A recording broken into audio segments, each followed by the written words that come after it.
Yeah, live.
Saint തോമസിന്റെ ഇപ്പൊ കഴിഞ്ഞു.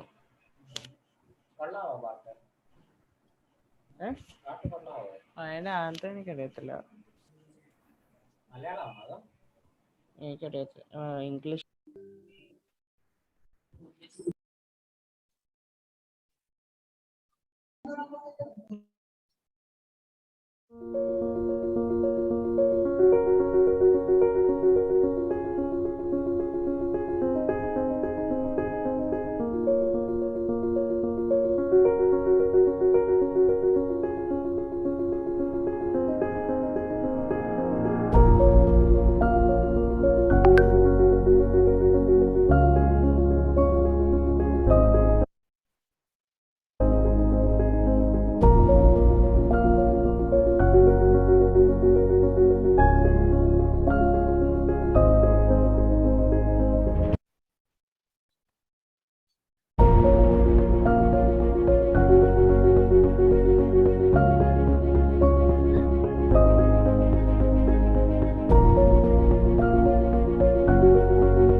Solution? Yes. Please. Yeah. പിതാവിനും പുത്രനും പരിശുദ്ധ റൂഹായിക്കും സ്തുതി ആദ്യം മുതൽ എന്നേക്കും തന്നെ ആമേൻ. നമുക്ക് പ്രാർത്ഥിക്കാം. സ്നേഹസമ്പന്നനായ ദൈവമേ, ഞങ്ങൾക്ക് അവിടുത്തെ മുൻപാകെ എടുത്തു വരുവാൻ ഇന്ന് സന്ധ്യാസമയം അവിടുന്ന് ദാനമായി നൽകിയതുകൊണ്ട് സ്തോത്രം. പകൽ മുഴുവൻ ഞങ്ങളോട് കൂടെയിരുന്നു. ഇന്ന് ഈ JMM സ്റ്റഡി സെന്ററിന്റെ ആഭിമുഖ്യത്തിൽ നടത്തപ്പെടുന്ന ഈ ലെക്ചർ സീരീസിൽ പങ്കെടുക്കുവാൻ തക്കവണ്ണം വിവിധ ഇടങ്ങളിലും സാഹചര്യങ്ങളിലുമായിരിക്കുന്ന അടിയങ്ങളെ സഹായിക്കുന്നുണ്ട് സ്തോത്രം.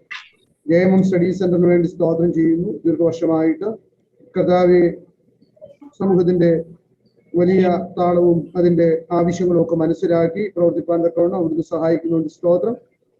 കർത്താവ് ദിവസങ്ങളിൽ ക്രമീകരിച്ചിരിക്കുന്ന ഈ ലെക്ചർ സീരീസിനെ ഓർത്ത് സ്തോത്രം ചെയ്യുന്നു. സയൻസ് ആൻഡ് ടെക്നോളജിയെ കുറിച്ചൊക്കെ പഠിക്കുവാൻ തക്കവണ്ണം ഞങ്ങളുടെ ഞങ്ങളെയൊക്കെ അവിടുന്ന് സഹായിക്കുന്നു.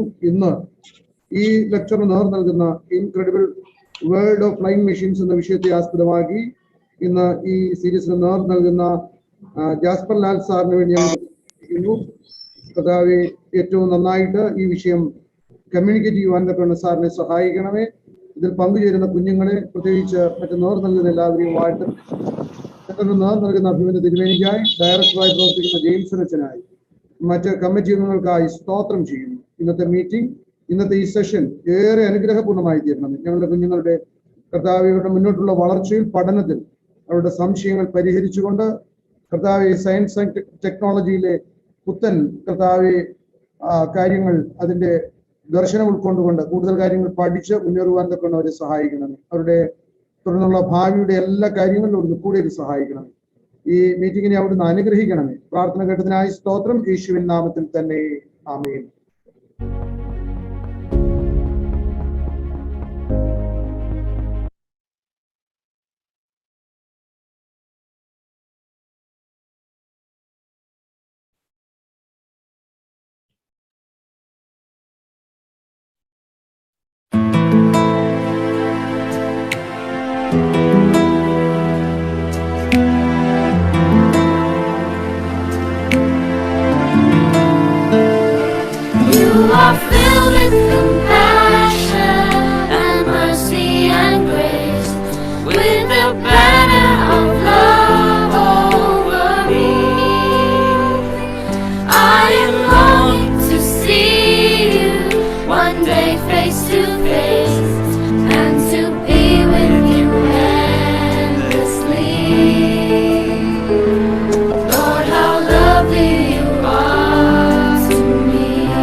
Please. Yes. Thank you, sir. Gaining knowledge is the first step to wisdom, but sharing knowledge is the first step to humanity. Good morning, one and all present here. My name is Sri Krishna Satyajit from Rajagiri Public School, Kalamashiri. It is my pleasure to welcome you all to this fabulous lecture series organized by the JMM Study Center. On this auspicious Friday, I'm honored to welcome Mr. Jasperlal to this platform to share his knowledge on the science behind flying machines. Mr. Jasperlal is the former group head of the propulsion group at the Vikram Sarabhai Space Center of ISRO. Being a bright man with a futuristic attitude, Mr. Jasperlal is one of the most experienced in the field of solid rocket propulsion. He graduated in aeronautical engineering from the ST and IIT Bombay and completed his post-graduation in aeronautical engineering from the prestigious IIT Madras. After a stint in private industry, Mr. Jasperlal joined VSSC in 1984 and retired as a senior scientist in 2017. His main work in VSSC was in the field of solid rocket propulsion. He has contributed to the design and analysis of the propulsion systems of the ISRO satellite launch vehicles, the ASLV, PSLV, GSLV, and also the GSLV Mark III. He has applied and research in propulsion systems and established several research and development facilities in ISRO. He has about 30 international publications, and he is also a life member of the Aeronautical Society, the Astronautical Society, and the High Energy Materials Society of India, and also a fellow of the Institution of Engineers.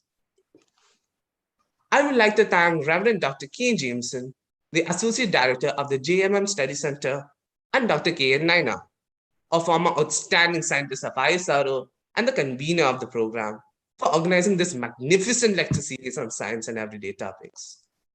Dr. D.P. Sivadas, a VSSC scientist, for answering all our doubts towards the end of the lectures, and all the technical and media team behind the screens, ensuring a good and disturbance-free lecture series. Last but not the least, I'd like to thank all the teachers and parents for encouraging and motivating us to attend this amazing lecture series. I welcome our Honorable Principal of Rajgiri Public School, Reverend Father Verghese Kachapalli CMI, who will be attending the lecture series along with us. I'm sure that the spark Mr. Jasperlal ignites in our minds will not be extinguished quickly. Rather, it will be the main force that will drive our lives to imagine and explore a time when we will be flying across the globe in flying cars. And I'm sure all the students are eagerly waiting for the lecture series to start. So, once again, a very warm welcome to everyone present in this lecture series. Sir, the stage is yours. Okay. Thank you very much, Sri Krishna, for your very nice and kind words of introduction. And at the outset, I would like to thank Nainan sir for this opportunity, the opportunity that I got today to interact with a large number of students. I am extremely grateful to Nainan sir. And as you would have understood by now, I had the honor and pleasure of working in the same organization as him for about 30, 40 years. And let me slightly elaborate. I've been a member of many of the committees where Nainan sir has been the chairman. So I must at least now tell him it has been a most pleasurable experience. Many of these committee meetings, especially failure analysis committees and all, intense pressure he will be working on that. Never he has chaired a meeting without a smile. Always the smile on his face. Never I have seen him losing his temper, and always humorous. Under the extreme pressure, he will crack jokes. So it's an honor to be here today, and I'm extremely happy that he brought me here today. And I am extremely thankful to JMM Study Center and HMR and these officials for such a wonderful work they have been doing. I've been listening to many of the lectures so far, and I understand also it's a wonderful program, whatever they have been doing. So I really take this opportunity to wish all success for the future endeavors. And let me also welcome and thank all the students who are present today. It's a pleasure to be with you people today. And I do hope that you are enjoying and learning from today's lecture. And I would like to now start off by sharing my screen. Shall I go ahead with share screening? Yes, sir.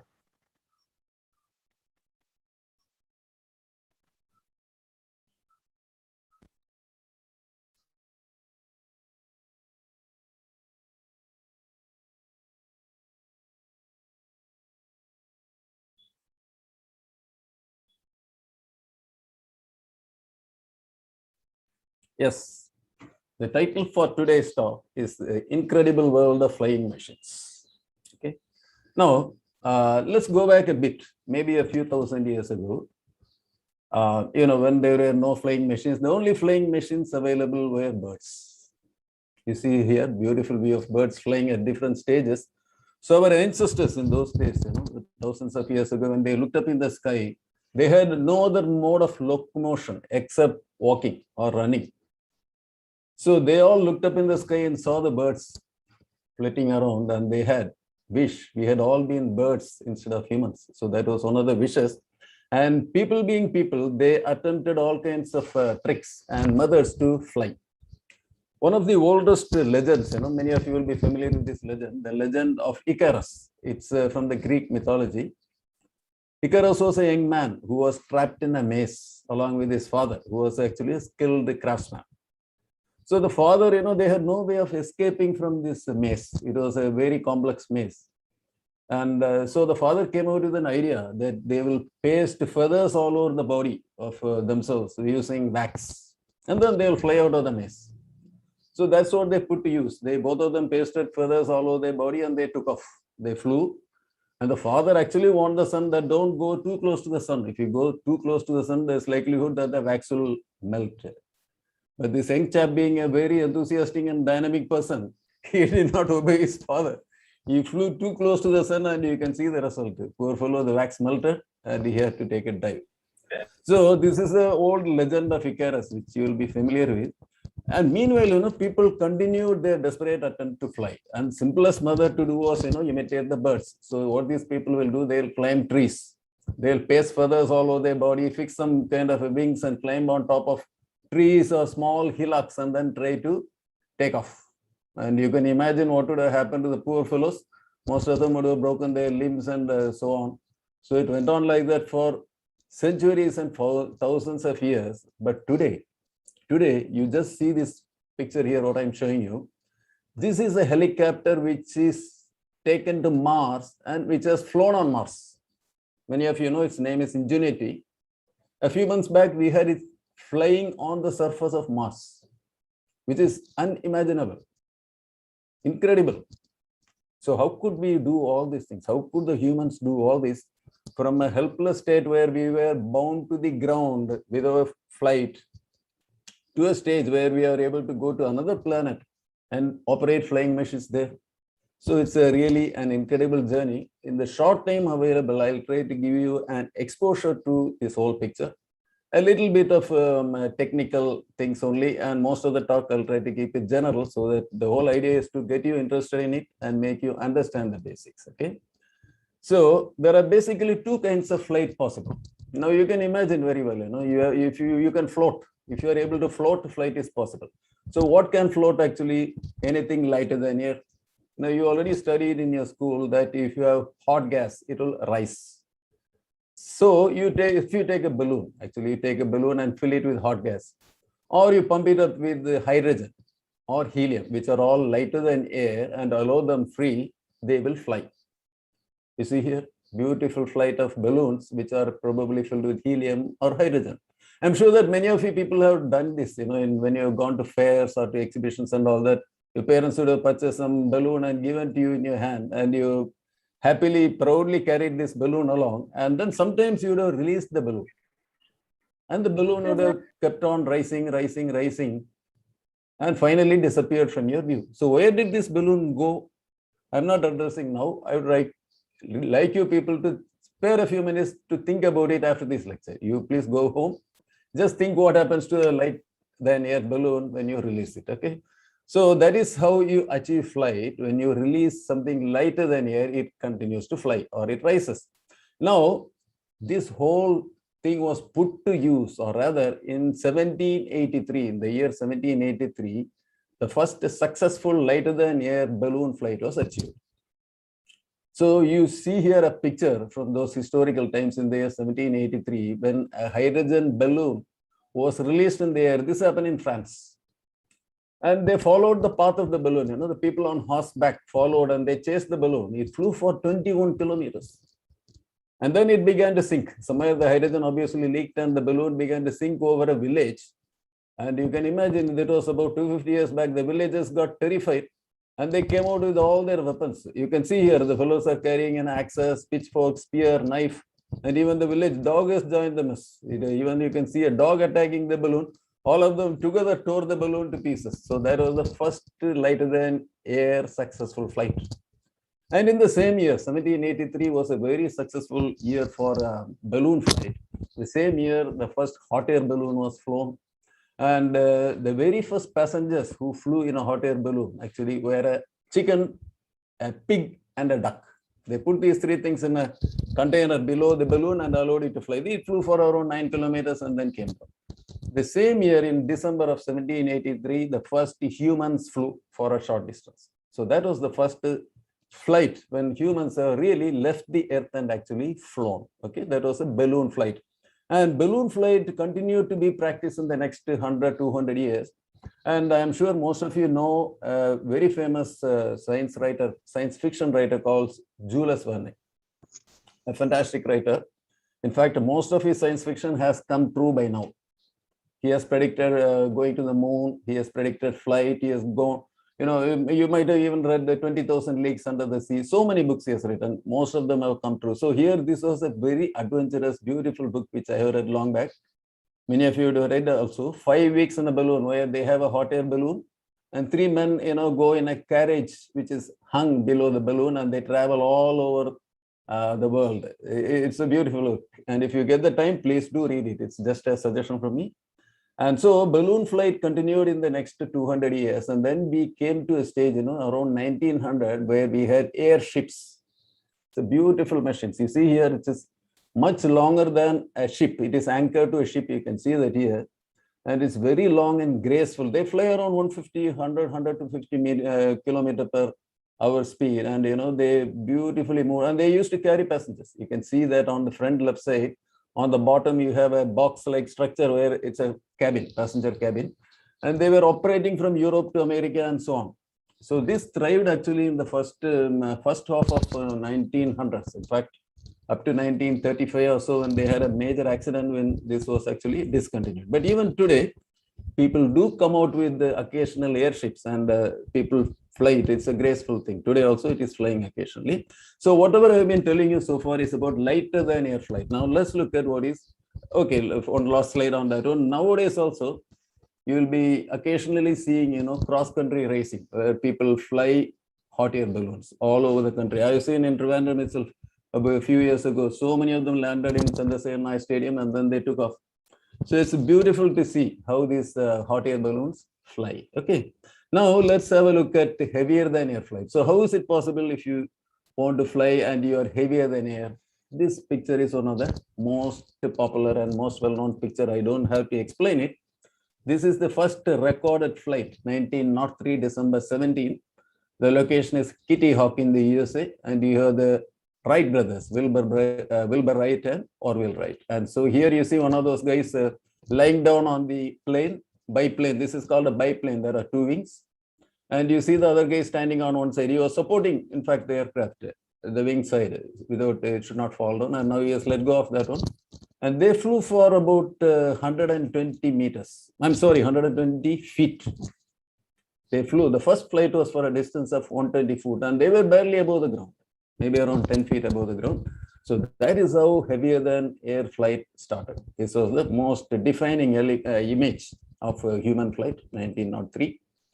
And so let me take a minute to explain to you how this mechanism or how flight actually happens.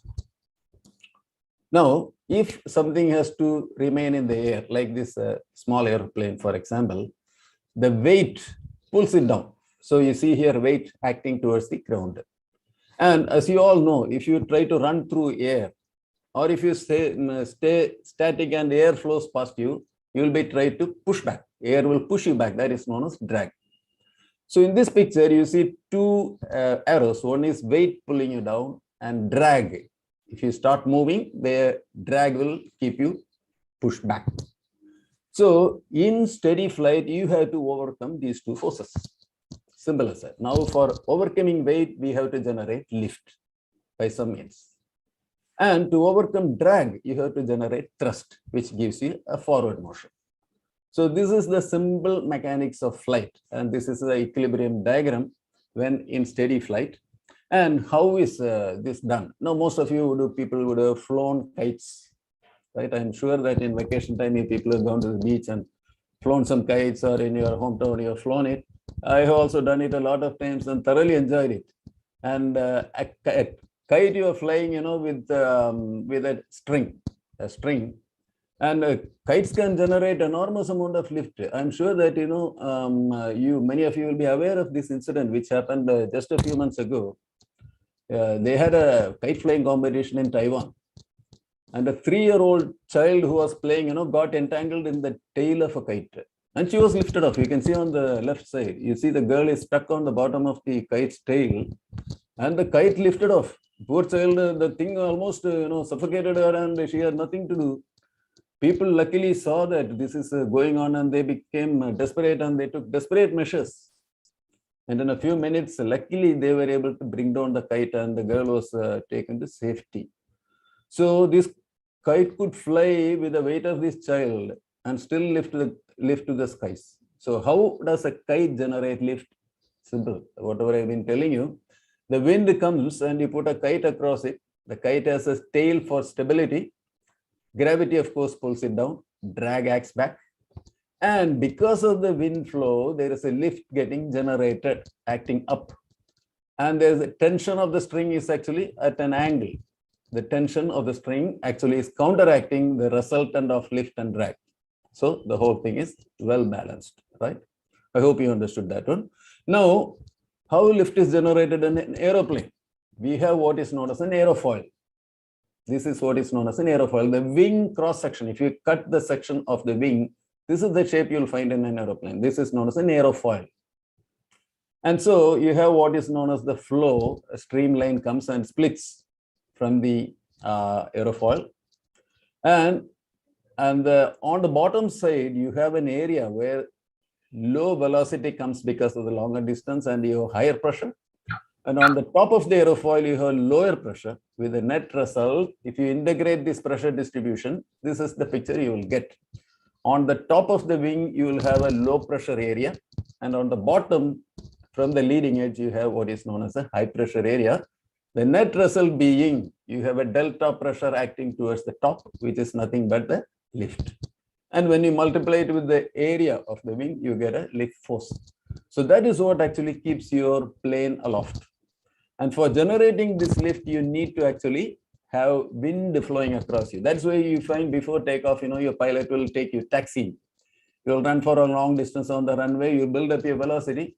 And this lift force is actually function of velocity square. We'll not go into the detail. It's a function of the velocity square. That's why you will always find that once you reach a particular velocity on the ground only, you will lift off. Okay. So this is the simple way of obtaining lift. That is how heavier than air machines fly. And now what about thrust? Thrust is quite simple. And either you have a propeller. You have a propeller. Propeller can have many blades, and you have a propeller here, propeller engine. And thrust equation is very simple. It's a Newton's law, rate of change of momentum, F equal to ma thrust, m into VE minus VA. It's only the change of velocity. The engine or the propeller accelerates the flow that is coming to it and sends it back with a higher velocity. So the rate of change of velocity gives you the thrust here. Nothing but it's a simple thrust equation. And sometimes nowadays, most of the planes we use what is known as a jet engine. A jet engine is a complex machine. It's a big engine with producing enormous amount of thrust. It has various components like like a compressor. You have an inlet, and you have an inlet spike, and a compressor, and a combustion chamber, turbine, and then exhaust. And this can produce enormous amount of thrust in a continuous fashion. So we use either propeller engines or jet engines. These are the two modes of thrust generation in an aeroplane. Okay. I think most of us will be clear. So now if you go back and look at an aeroplane, you have again the four forces: lift, weight, thrust, and drag. In equilibrium flight, in steady flight, they are all balanced. Okay. Now, when one of them increases, obviously the plane will go in that direction. If lift becomes more than weight, plane will rise. The other way, it will come down, forward motion, everything is very clear to you. And then we want to just mention to you about some more motions. The plane, how you turn around, how you turn, how you bang, how you come into land, and so on. There are three basically actions available. You have the three axes: pitch axis, roll axis, and yaw axis, Y-A-W, yaw. So about the center of gravity, if you draw a line down, that becomes the yaw axis, and you fly, from left to right, that is yaw plane. You are moving, you are turning left, right, etc. And if you are pitching, means you are nose up or nose down. That is the pitching motion of a plane. And rolling is you are simply banking left or right. When you simply roll about the longitudinal axis, it's nothing but the rolling motion. So these are the basic three motions which are achieved by means of control surfaces. Now this particular figure shows you the control surfaces in a plane and also the various components. You can, of course, you are familiar with most of it. You see the cockpit where the pilot sits, and you have the fuselage where the people sit. And then you have the wing which generates lift. And on the wing, you have flaps. You have slats, you have spoilers, you have ailerons, and then you have the tail plane, and then you have the horizontal stabilizer, and then you have the vertical stabilizer, and then you have the rudder, which actually helps you to yaw the plane, turn left, right, etc. And these ailerons and elevators help you to pitch up, put your nose up or nose down, and so on. So sometimes you'll operate one side, sometimes you'll operate the control on the other side, and so on. So it's all very simple. It's all aerodynamically done. All these controls are operated by the pilot, and by increasing or changing the resistance and lift, etc., all these forces are created, which actually keep the plane in the kind of motion which we want. Okay. Now, aircraft can be classified into different types. There are numerous ways we can classify an aircraft. We can say propeller plane, we can say jet engine plane, and by means of operating purpose, we can say fighters, bombers, dive bombers, transport planes, etc. So I would like to show you some of them. Fighters, most of the people will be knowing about fighter planes. Now, you studied in your history classes that we had the First World War in 1914. 1914 to 1918 was the First World War. Second World War took place from 1939 to 1945. So these periods, unfortunately or fortunately, saw the greatest development in aircraft technology. Because by 1910, 1911, people realized you can use planes to, attack your enemy.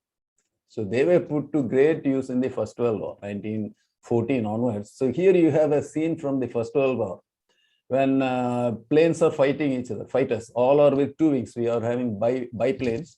And the pilots, the planes used to be equipped with guns. So the pilot will aim at the opposing plane and then, try to fire his gun. And they'll climb over, then run, manipulate and fight and try to shoot each other down. Now, there are pilots. If you are able to shoot down 5 of your enemy planes, you will be called an ace pilot. That is how the grade is given to the pilot. If you shoot 5 planes down, you become an ace. And here is the greatest flying aces of all time. His name is Red Baron. He is a First World War German pilot. And he shot down, how many? 80 planes.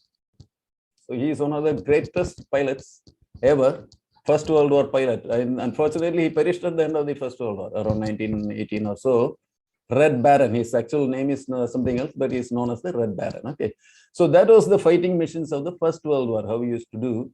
And then they invented the bombers, the fighters. Okay, we'll continue with the fighters. This plane, all of you are knowing. I'm sure many of you recognize. This is one of our mainstays of the Indian Air Force for 40 years. This is the MiG-21. MiG-21. And all of you people are aware that even last year this was operating. We had the Balakot airstrike and then fight with Pakistan, where Captain Abhinandan, Wing Commander Abhinandan, actually flew in a MiG-21. So this is a Mach 2 fighter, means it can fly twice the speed of sound. This first went into service somewhere in 1970. So last 50 years, this plane has been flying. Just imagine, aircraft always, once they enter into service, they'll continue in operation for decades, because developing an aeroplane is very complex, very costly. It will take 15 to 20 years, more than a rocket vehicle it will take. It will take literally 20 years, 2 decades to make aeroplane fly. And then they'll keep on upgrading. So this MiG-21, even today, it is flying in our Indian Air Force. So we have the MiG-21 here. And these are all present-day aircraft of Indian Air Force. You can see these planes here. They have the Sukhoi Su-30, you have the MiG-29, then you have the Mirage, and you have the Rafale on the top left. Trademark Rafale, I'm sure you can make it out. And this is the view from below. When you look at Rafale, you see how the planes have changed from the First World War. When I have shown you a few slides ago how the pilots were fighting in the First World War, and today's flight, you see the bottom side of the Rafale is covered with rockets. Each one of those things, what you see, there are missiles. Either they will be launching from air-to-air missile at another enemy aircraft, or they will be launching at a stationary target on the ground, and so on and so forth. So the plane actually is carrying so many missiles and guns and so on, and so many other electronic equipment. And these planes are also equipped with radars. So nobody today will go face to face. The pilot will be trying to shoot down the next guy even at a distance of 5 kilometers or 10 kilometers, because what you are doing is tracking on a radar. You have sideway looking radar, you have downward looking radar, upward looking radar, whatever you name it. So your plane is actually filled with very advanced equipment, and then you are tracking the enemy pilot and then try to shoot him from as far away as possible. So that's actually a fighter plane. This is our own Rafale plane, which is now with the Indian Air Force. And so you saw the particular shape of this Rafale plane's wing. This is known as what is known as a delta wing. It's a triangle shaped wing. And so depending on the application of the plane, you have entirely different wing forms. You see here, you find different shapes of the wings. You have on the top left, you have the straight wing, and then below that you have the swept back wing, and then you have the delta wing and tapered wing and variable geometry wing. So all these are made depending on the flight application. If you are flying at a low altitude, high altitude, high speed, low speed, and so on, you are going for different selections of wing forms. Okay. So the Rafale, obviously, being a very fast fighter, it has a delta wing. Okay. Now, during the Second World War, a series, kind of bombers developed, known as the dive bombers. Okay, so it's actually, now you can imagine, for example, you people imagine yourself standing in the open space, no place to hide. Let's say you are near a seesaw and you have no place to hide, you are in the open air, and the plane, and you are, let's say 1,000 people, so 1,000 soldiers are standing, and the plane approaches from the top and they attack you. You have no place to hide. So during the Second World War, the Germans used a bomber plane, a dive bomber plane called the Stuka. This is the Stuka. They used it with devastating effect. People were terrified of the Stuka. When the Stuka approaches, you run for your life. So all army formations where, if you send a Stuka and already there's a collection of thousands of troops, they will run for their lives. So you can easily break it up. So this plane, the Stuka, played a terrific role in the Second World War, one part of it. And you can see a Stuka coming in. It comes in level flight, and then since it has to dive, actually, it makes a rolling motion. You can see towards the left, you can see that, at the top left, it is already rolled. It is rolled 180 degrees, and then it is making the dive and doing the bombing. Here it is hitting a tank. And just I want to show you a video of a dive bombing operation from a film called Dunkirk. I'm sure some of you might have seen it. How it can introduce fear in your hearts, a dive bomber.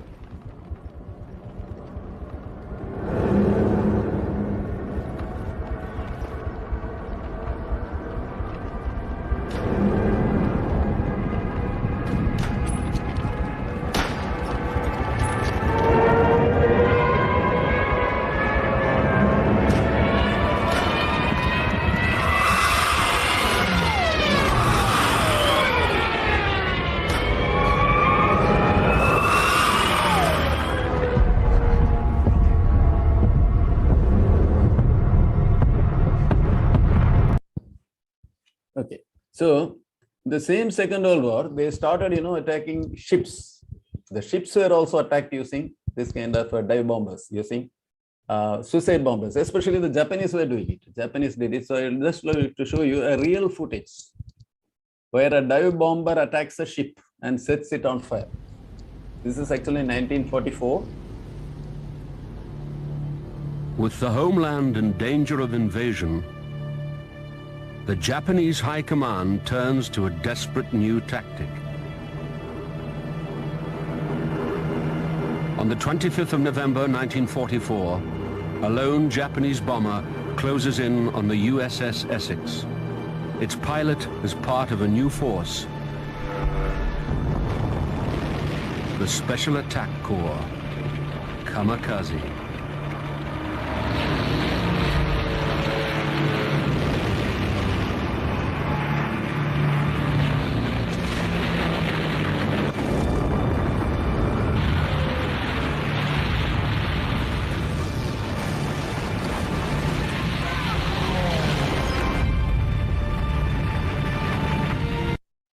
So during the closing stages of the Second World War, these dive bombers played havoc. In fact, against big ships. If you have a ship and you have a dive bomber ready to sacrifice his life, the ship is a goner. You've seen it. So that's how they use dive bombers. Nowadays, actually, dive bombers are hardly there. I don't think there's any operational dive bombers. They are not in the strategic consideration. What we have is actually bombers. Now, you're all familiar with bombers.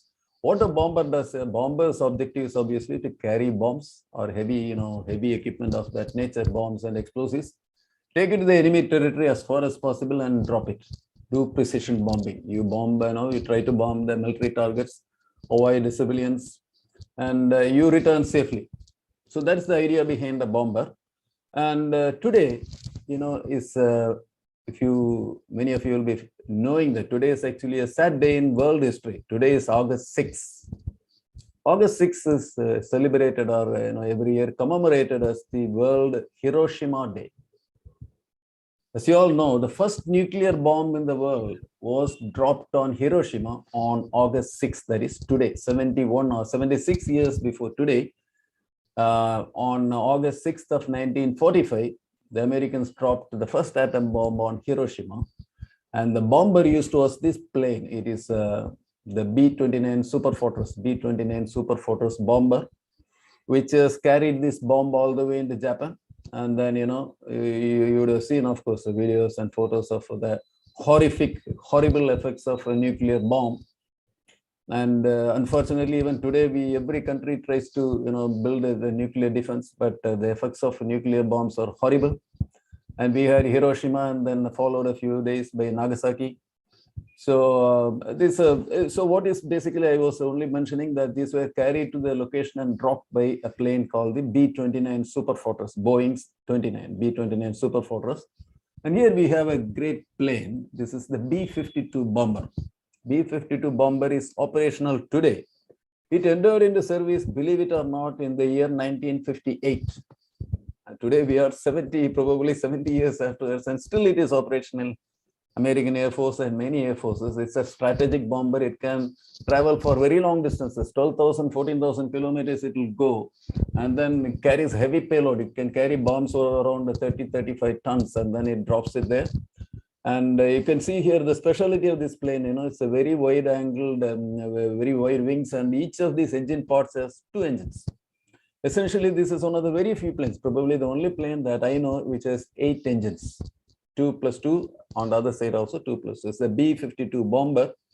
Some of the pictures from the operation of a B-52 bomber, the bombs getting dropped, and on the right side bottom, a B-52 lifting off. It's a sight to see the B-52 take off. You can go and see videos of the B-52 lift off from the runway, how it is going.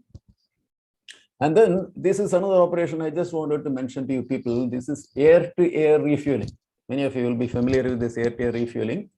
When a bomber has to travel very long distance, obviously you cannot carry all the fuel. If you are going from, say, Trivandrum to Chennai, you can always refuel on the roadside stops. You have petrol bunks, but in the flight, what do you do? So you have online or, in-flight refueling. It is known as air-to-air refueling. So you have oil tankers, like the vehicle in the front here is a tanker, which carries fuel. And the tanker and the bomber on the backside, the B-52 here actually comes up to this one. And then they extend a hose from the first flight, and the second fellow catches it and they transfer fuel. It's actually one of the most risky operations. Obviously, you can imagine they have to put each other in position. They have to align the speeds, the vehicle, and then meticulously capture the hose and then transfer the fuel. It's extremely risky, and many times accidents happen. But all air forces now today we do it, including Indian Air Force also we do that. So there is an operation called the air-to-air refueling. Okay. Now, this bomber, the Tu-160 Blackjack, is today the heaviest and most powerful bomber in the world. It's a Russian plane. It's a Russian plane, the Tu-160. It's a very powerful plane. Travels at twice the sound of speed of sound. Mach 2 we call it. Travels 2 times the speed of sound. And one of the few interesting things about it is it's what is known as a swing wing. You see, I was telling you different shapes of the wings. During different flight regimes, it's better to have different shapes of the wings. You have straight wings, you have swept wings, you have delta wings, So it helps you to reduce your drag and so on, and helps you to fly. So there are some planes where the wing shape is changed during flight. What do you call it? As a swing wing aeroplane, swing wing flight. So this Tu-160, the Tupolev is actually a swing wing aircraft. You see here, you see the different positions of the wings. When it takes off, the wings are straight, and then it can sweep, and then with a deep sweep. So that is your Tupolev Tu-160. You can see videos are available in the YouTube. You can see how it takes off, and it's really a marvelous plane traveling at twice the speed of sound. And this is the another plane with the different wing shapes. The same plane flying at different speeds with different wing shapes, as I showed you. On the bottom is at a low speed flight, and you can see the wings are straight, and then high speed, and then very high speed. So this is how the wing shapes change. And then there are planes called STOL bar VTOL, short or vertical takeoff and landing. Now, many times you have seen, you have aircraft carrier, which you have seen the news yesterday, 2 days back, you have seen our own INS Vikrant. INS Vikrant, India's first indigenous home-built aircraft carrier, has been launched for trials. So it is, going around in the sea. And so these aircraft carriers carry aircraft on top of it. And then these aircraft are actually launched from the ship. So if you have actually a 1 kilometer, 2 kilometer, 3 kilometer runway on the ground in an airport, you cannot afford that in a ship. So you have short runways. So you have to take off from the short runways. Many a time you have to lift off from the static position itself, like a helicopter and so on. So these are known as short bar vertical takeoff and landing planes. Okay, so here you have an aircraft carrier. You find around 100 planes are there. In fact, many of the aircraft carriers carry more than 100 flights. And they will be launched one by one. One by one, they will be launched into operation. Suppose you want to launch it at some other country, you will take this aircraft carrier close to that country's shore, and then these planes will lift off one by one and then go, and then again come back and land there. It's a fantastic pilot ship. How I was fortunate to once climb. Originally there was an INS Vikrant in our Indian Navy. It was a British-built ship which we purchased, and then we used it for about 30-40 years. Now it is decommissioned. So I was fortunate to board that ship and go inside. And there are certain legends about the pilots who used to fly from the INS Vikrant. The original, I was told about one pilot who, when he took off from the runway on the top of the ship, the plane actually fell down. They could not climb, it just fell right down. And the ship is actually moving. The ship is actually moving, and this plane went right below the ship. And the pilot, being a pilot, he's having so much control on his mind. He did nothing. He didn't try to eject or anything, because otherwise he would have ejected over onto the ship and hit the ship. He waited for the ship to pass, and then he ejected and came back safely. So these are the legendary stuff that actually planes and pilots are made of. So this is an aircraft carrier. We have short takeoff landing aircraft, and here we have a typical helicopter of the Indian Air Force. You lift off, and helicopter has a top rotor blade, and you will see also a tail blade. A tail on the left side, you find the tail rotor. So you have a rotor on the top and a rotor on the left. Okay, so to counterbalance the rotation, you can imagine what will happen if the tail rotor was not there. The plane will swing back. When the helicopter rotor swings in one direction, the plane will react in the other direction. So to counter that, always you will have to have a long tail plane, and then you will have a rotor on the tail. Okay, and this is another kind of a short takeoff airline where you are actually swiveling, or rather rotating the engine itself. So the thrust plane becomes vertical straight away. So you have many other aircrafts which are very good, specifically designed for ships, like the Harrier jump jet, and there are many planes. You can check it up. So this is another type of aircraft what we have. And then, of course, the commonest form of aircraft what we have, the transport planes. Now, transport, I was very interested to read recently that Tata, JRD Tata, was the first person who piloted an Air India plane. That time it was known as the Tata Airlines. In 1932, 100 years almost before today, he flew from Bombay to Rawalpindi or somewhere like that. So this was the plane which was used. It's a single engine propeller plane. It's made by a company called de Havilland, single seater, and carried luggage. So from that plane, today we have a variety of big transport planes. On the top left, you have Boeing 737. On the top right, you have a Boeing 747, known as the Jumbo. And then on the bottom left, you have what is known as a Lockheed TriStar. You can see a Lockheed TriStar has a different engine configuration. Do you notice that? Please look at the engines of these planes. On the top left, Boeing 737 has 2 engines. On one wing, 1 engine. On the right side top, Boeing 747, which is a much heavier plane, you find 2 engines on each side. So it's a 4-engine jet. And on the Lockheed TriStar, on the left side bottom, you find 1 engine on the tail plane. It's a TriStar, 3 engines. So 2 engines, 1 under each wing and 1 over the tail plane. So that's another positioning of the engine. And on the right side, you have the biggest aeroplane today, the Airbus A380. Airbus 380 can carry about 570 passengers. So like a floating city, you can call it, 570 passengers. It's a massive thing. It has a takeoff weight of almost 550 tons and so on. It's a huge aeroplane. Today, it is the heaviest and the biggest passenger plane in operation. So these are transport planes. And then we come to a magnificent plane, the Concorde. Many of you would have heard about Concorde. It is the only supersonic plane, one of the 2 supersonic planes which have operated ever, passenger transport planes. There is a competitor, which was a Russian plane, Tu-144. And so here we have this magnificent bird, which nothing but the Concorde. It was in operation for about around 30-40 years, and it was decommissioned somewhere early 2003 or 4. I think around 2003 was the last flight of the Concorde. Concorde, was flying at twice the speed of sound, Mach 2, 2.05 cruise. So when this plane flies over the countries, it will create sonic booms. Many of you who are living in cities would have heard sonic booms. They are nothing but shock waves. When an aeroplane breaks the speed of sound, there is something called shock waves, and the shock waves are shed to the ground, and that you hear it as these explosive noises. So the Concorde is a big plane, and when it is taking off and landing, it used to create huge shocks. So many countries will not allow Concorde to land in their soil, including we never allowed it. I think in once or twice it has come and landed in Bombay, but otherwise India did not permit Concorde landings. So it used to regularly operate between USA and Europe and so on. So I would like to just show you one magnificent takeoff video of a Concorde. So you get the power and the beauty of the flight of a Concorde. Yeah, she's rocking. There's the smoke.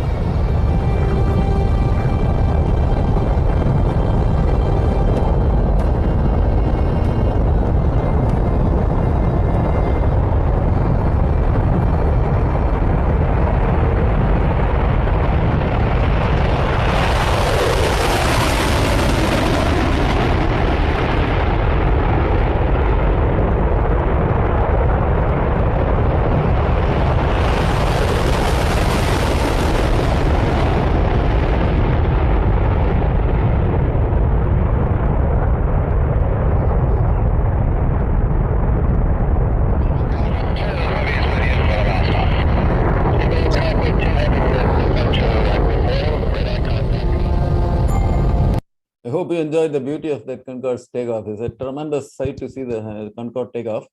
Unfortunately, as you can imagine, it flies at, as I told you, 2 times the speed of sound. It guzzles fuel, consumes fuel like anything. So the ticket of Concorde itself was very costly, and only the richest class people will fly in the Concorde.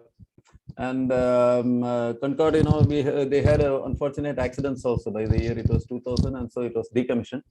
Now, recently I was reading some other companies planning to come out with another supersonic transport in maybe around 10-20 years. But then presently, for the last 20 years, there has been no supersonic transport plane after the Concorde. Okay. Now, I wanted to expose you to another class of planes called spy planes. Now, we have seen fighters, we have seen bombers, we have seen transport planes which carry people from place to place, and then I want you to see what is known as a spy plane. So this is a beautiful picture of one of the longest serving spy planes. This is the U-2, U for under, U-2. It's one of the, this again entered service somewhere around 1956 or 58. And this flying for the last 70 years. Today also it's being operational. It is operational even today. And this flies at very high altitudes. It flies around, service ceiling around 90,000 feet. means close to 30 kilometers it can go. It's really high altitude flight. And so why it is built like this? Because in the 1950s or 60s, nobody could reach anywhere near this plane. Suppose you are flying over an enemy country and then, trying to take photos and all that, nobody can reach you to shoot you down. And so they will fly all over the other countries, take void, a huge amount of photographs and then return to base or drop the films or transmit down. So this plane is still operational today. It is known as the U-2. One of the most famous spy planes, and this plane I'm sure many of you will be familiar with. This is known as the SR-71, the Blackbird, a code name Blackbird, and this is supposed to be the fastest plane available, SR-71. You can see the engine on the left side, the turbojet engine on the left side, and on the right side you can see an engine undergoing ground testing. And on the top left, you see the SR-71 in a cruise mode. And on the right side, you find it accelerating. Do you see the flame coming out from the engine? It's using its afterburner. Many of these engines use what is known as an afterburner to give sudden power increase. So here you see the SR-71 accelerating away using its afterburners. So it's a beautiful plane to watch, and it's the fastest plane presently available. It flies at more than 3 times the speed of sound, 3.4 times it is climbed actually. So it is still operational, even though they claim that we are decommissioning that, it is still flying. Even today it is operational, only in the US Air Force as far as I know. They're not given it to anybody. And here is another great plane, MiG-25. MiG-25 known as the Foxbat. I'm sure, many of you will be familiar with the MiG-25. It's a legendary plane, which again, we had it in our Indian Air Force. We operated it till around 2004 or 2005. Now it is decommissioned. And it's another great plane, one of the greatest planes. It flies with extreme speed. It Mach 3 plus again. This is again Mach 3.3 or 3 so plus. And it is, even today, it is holding many of the flight records in the world for the fastest climbing plane, for the plane reaching the highest altitude at the shortest time. So many records it is today also holding. And this particular plane, when it was operating in the Indian Air Force, it has gone to on many spying missions over Pakistan and so many neighboring countries. And never it has been shot down. It is so fast and it flies so high. So it is one of the legendary spy planes, and it's also used in different roles like interceptor and so on. It's not only a spy plane, where the other two I showed you was only a spy plane. This is having multi roles, like it can carry bombs, it can attack other planes and so on. It's really one of the greatest planes ever made. It was operational for about 30-40 years and then decommissioned in the year 2004 or 5. And then, of course, the simple cargo planes which carry luggage. I don't have to tell you this one, but there is also very interesting a few things I'd like to just bring for your attention. Here you have known as this is the world's heaviest cargo plane. It is the Russian plane called AN-225, Mrigya, AN-225. You can see 3 engines on each side. Its takeoff weight 640 tons. It can lift off with a weight of 640 tons. Just imagine, means 640,000 kilograms. If you're not familiar with tons, it is 640,000 kilograms is the lift-off weight of this massive, powerful plane. So that is the AN-225 for you. And many of you would have seen this another one, Airbus cargo plane called Beluga, which is actually WhatsApp and other places you find many times that this is the heaviest plane, but it's not true. The heaviest plane is actually AN-225, what you have seen previously. And but this is having a peculiar shape. You see the shape of this particular plane, cargo shape, because on the bottom you see it is loading. It is made for loading certain specific items. You find huge cargo being loaded on the right side bottom picture. The Beluga has opened its mouth and it's actually taking in the luggage. So that's a Beluga for you. And this is another plane. I'm sure you might be recognizing the one on the top. There is nothing but the space shuttle. And the one on the bottom is nothing but a Boeing 747.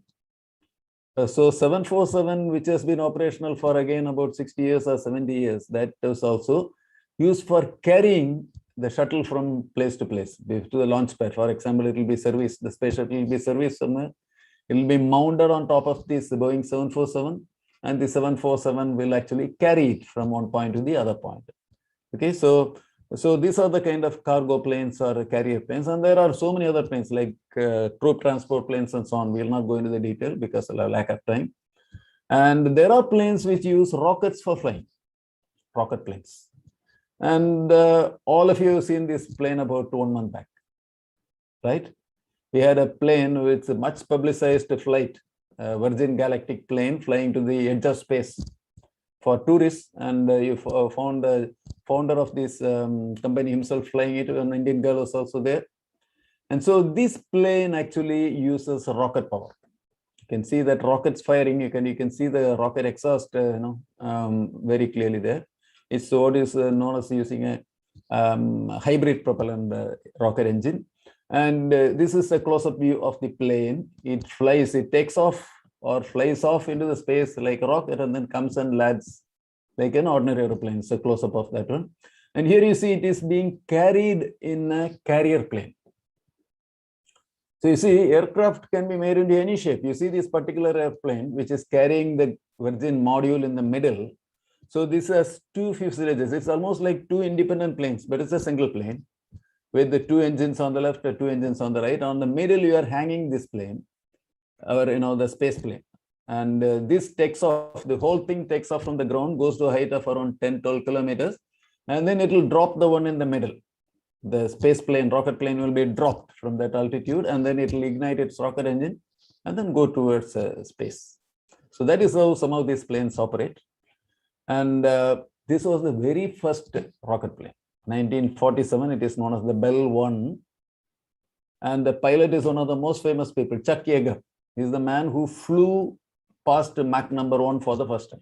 1947, they flew faster than the speed of sound. The first time sound speed was broken. So that is, as you all know, sound speed is around 330 meters per second. So this flies faster than this. So this was the very first flight, 1947. It is known as the Bell 1, X1. And then here you have another greatest plane, X-15. The X-15 is the original space plane. X-15 still holds all the records. It flew in the 1960s. The X-15 was carried, like the Virgin plane, what I was showing you. This X-15 is carried to around 20 kilometers in a B-52. The bomber, whatever you've seen, B-52 bomber, carries this to a height of around 12 kilometers. You see that on the bottom, it's hanging. You can see the X-15 hanging on the other side of this bomber. And at 12 kilometers on the right side bottom, you can see it has just dropped it, released that, and then the rocket engine ignites. And then it flies to, space. It's one of the greatest planes ever. Today, it holds the all-time speed record, Mach 6.72, means 6.7 times faster than the speed of sound. So today also it is unmatched, this plane. And here you find one of the greatest people who was a pilot of the X-15. I think many of you will recognize him. He is nobody but Neil Armstrong, the first man on the moon, who was an X-15 pilot. You can see him standing happily here and smiling. He has flown many sorties in this X-15 and at hypersonic speeds, Mach 6 plus is tremendous, unbelievable speeds. We call it hypersonic. And you see him after landing here, standing on this plane. And then, there are a class of planes. I'll try to keep it shorter. And we have a class of planes called stealth planes. As I was telling you people, the stealth planes are good when you have, spy planes, for example, and you are going and spying in other countries, or if you are going and actually bombing other countries, you want to hide yourself. So stealth means nothing but secrecy. So how does enemy country detect you if you fly over their country? By using radar. So stealth plane becomes invisible to radar. That is the whole principle of a stealth plane. So you see the shape of a stealth plane. This is the F-117A. It's a stealth plane. It is literally invisible to radar. How that is achieved, you people can please read it. It is by scattering the radar. Partly it will absorb the radar. It has high specialized coatings and composite material which will absorb much of the radar and not allow it to go. And then you see the sharp angles. Can you imagine such a thing flies? Actually, I have seen pilots when they were first shown this plane, they said, we cannot fly this thing. It cannot fly. There is the shape of that plane. It's all angles, sharp angles. You can see edges, sharp angles and so on. But it flies beautifully. And it is invisible to radar. People say it as a cross-section, radar cross-section of a bird. If it enters enemy territory, it can be having a maximum cross-section radar of that of a bird. It's so stealthy, okay? And here you see an F6. This is a side view. Again, it looks a very strange view, and here it's dropping. It's on a bombing run somewhere. It's F-117A. And then you have the latest B-2 bomber. It's again a stealth plane. It's actually a flying wing. You see, around 78 years ago, they had the concept of a flying wing. I think in the future also, we'll go back to flying wings. But this is essentially a flying wing. You can see it looks mysterious, like a flying wing, and with almost like a bat, or I don't know how to call this one. It looks by its own way, it looks, it's basically a flying wing, but it's literally invisible. It's one of the topmost stealth planes of today. And then we go to, it's a question which is debated hotly on internet, which is the fastest plane. Everybody is interested in knowing which is the fastest plane. We already seen them, but I just highlight in a separate slide. You have the advocates of the SR-71 who say SR-71 is the fastest. And we have advocates of the MiG-25 Foxbat who say that it's the fastest. But all I can say is they are separated by very little gap. The official claims by the SR-71 people, they say we can go 3.4 times faster than the speed of sound. And the MiG-25 has definitely flown 3.3 times the speed of sound. And maybe they are equally balanced. So these are the two fastest planes, and ever in history there have been, of course, we are not considering the rocket plane. If you consider the rocket plane, obviously, that becomes the fastest. But then here we are talking about an actual aeroplane. We are not talking about a rocket plane. So these are the fastest plane. And then one more topic, which is known to all of you, drones. Many of you, I'm sure, have operated drones for either for photography or for hobby and all that. So technically, these drones are known as UAVs, unmanned aerial vehicle. That's the way they are known as, UAV. And this is the biggest drone which is flying now. It's from the US Air Force. It's known as the RQ-4 Global Hawk. Actually, it was proposed rather as a replacement for the U-2. I showed you a spy plane called U-2, which carries actually pilots. So this is pilotless. It's unmanned aerial vehicle. It can also fly very long distances, cover huge areas. You see there on the road I'm showing on the bottom, it can fly for 32 hours at a stretch. It can photograph around 1 lakh square kilometer in one flight, 1 lakh square kilometer.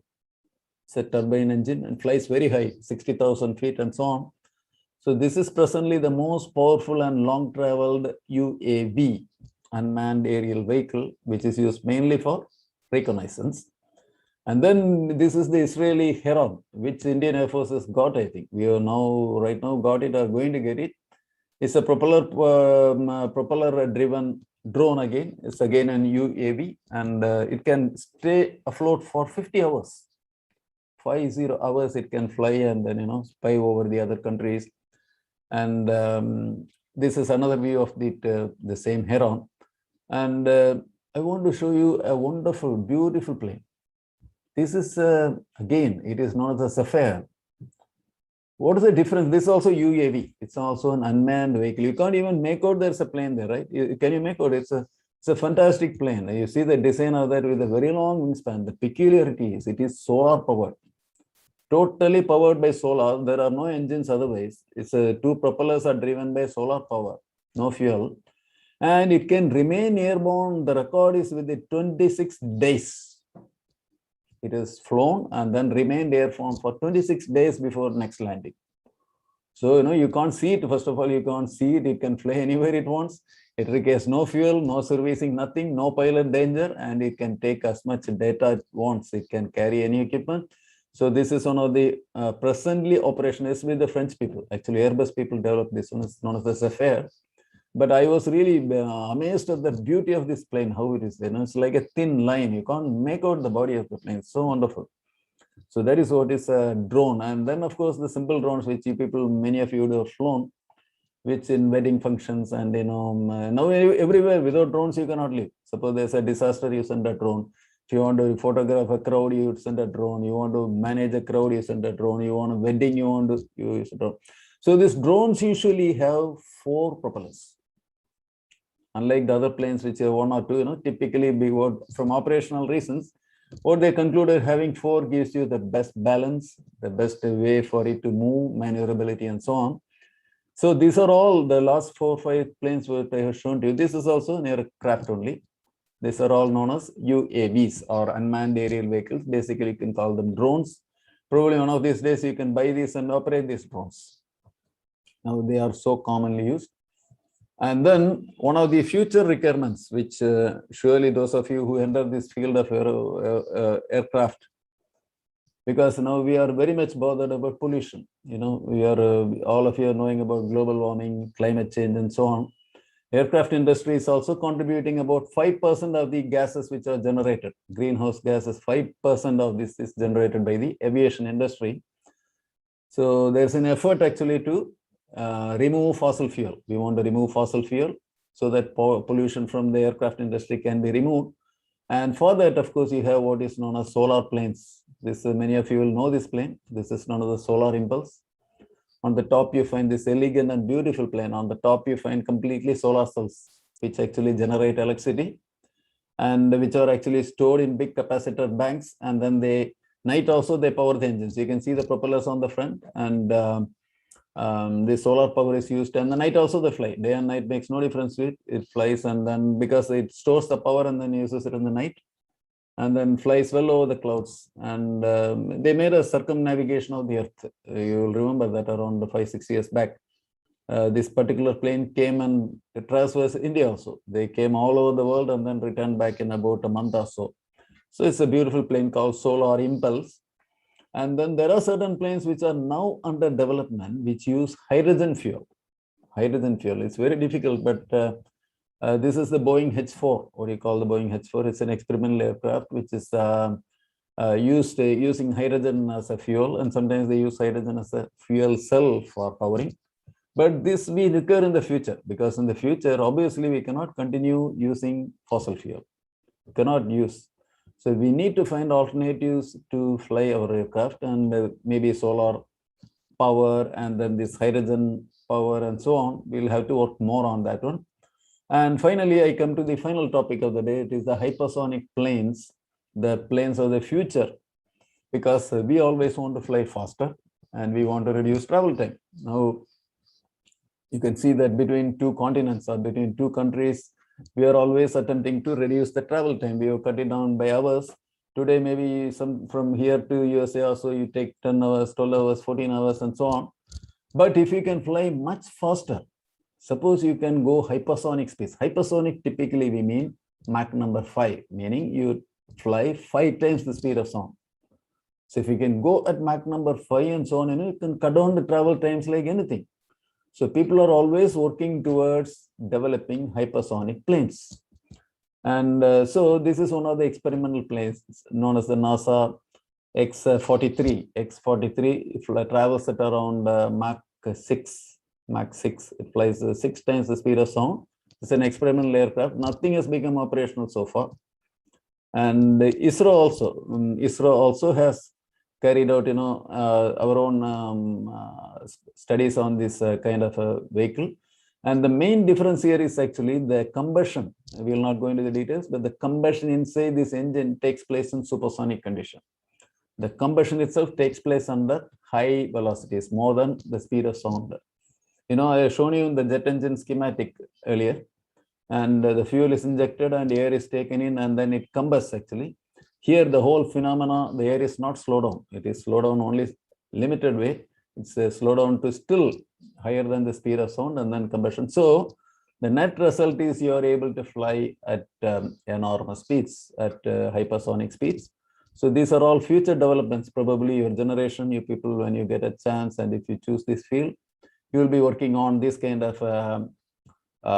subjects, using alternate energy planes and then hypersonic planes and so on.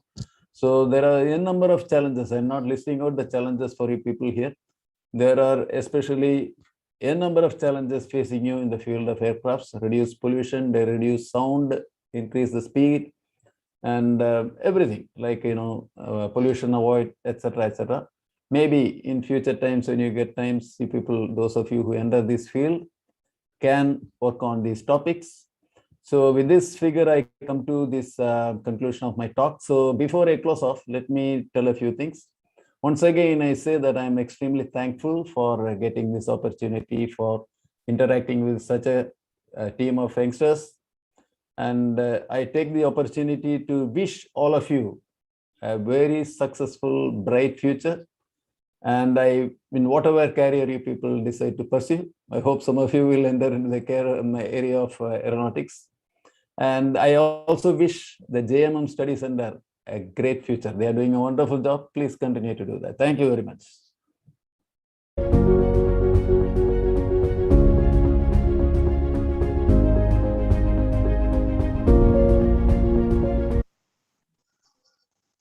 Now the session- Thank you, sir. Yeah.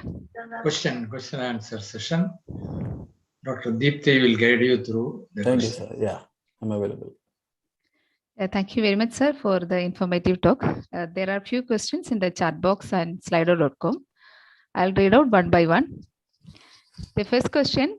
Recently, Boom Aerospace has launched their own supersonic aircraft. Will that aircraft be permitted in India? Okay, now to tell you the truth, they have actually proposed a plan for an airplane. This plane may come after 10 or 20 years. Nobody has any clear idea. They want to make an aircraft and then fly supersonic plane, and hopefully it will enter service if at all it is pursued to that level. And maybe in 15, 20 years, they'll come out with the aeroplane. And yes, maybe depending on the size and the kind of disturbance it creates, perhaps it will be permitted. I hope so. I hope so. But it's still on the drawing boards. It's waiting for funding and it's going to take a long time, maybe around 20 years. Yes, please. Next one. Yes, thank you, sir. The next question. What are the precautions taken if an aircraft overruns the runway? Well, you'll be in trouble. whatever precaution you take. You saw that last year in Kozhikode, what happened, I think nothing much can be done. Unfortunately, nothing much can be done. And I told you the interesting case where a pilot ran off INS Vikrant, where he managed to survey because he kept his cool and then waited for the airplane, the ship to pass over him and then ejected. So he surveyed. But if you are overshooting a runway, most of the runways, especially in cities, they have boundary walls. And Kozhikode is separate because it's like what you call a table kind of a runway. So you fall down and ditch. Otherwise, you will end up ramming into either a boundary wall or some kind of a ramp or marshy place and so on. So it's to be avoided. We have to take all efforts. And sometimes when they are about to overshoot, they'll try to lift off again. If runway length is available and the speed is not come down so much, many pilots at occasions will try to take off again and then come back for another attempt. So that's it. So try not to do that. Next one, please. Next.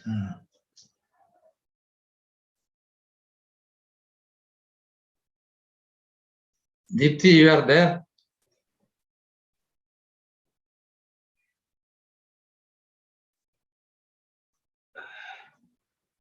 Hello. Yeah. She, there is a power shutdown at her place. Oh. So you can read from, or if you want any help, you can ask Rachel to help you. Yeah. Rachel is Okay. Mrs. Rachel, you are there?